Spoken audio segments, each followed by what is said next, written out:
Xəbər verdiyimiz kimi, əməkdar artist Mehriban Xanlarovanın Respublika Narkoloji Mərkəzinə və Psixi Sağlamlıq Mərkəzinə yerləşdirilməsi ilə bağlı məlumat yayılıb.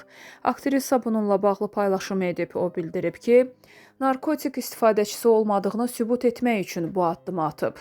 Qanunvericiliyə əsasən 30 gün ərzində iş yerimə qayıtmaq hüququm mövcuddur.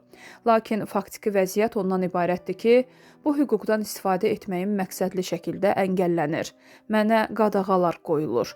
İndi tətbiq olunan qadağalar nəticəsində seriallarda çəkilməyim də sual altına düşüb. Beləliklə çörəyimlə oynanılır.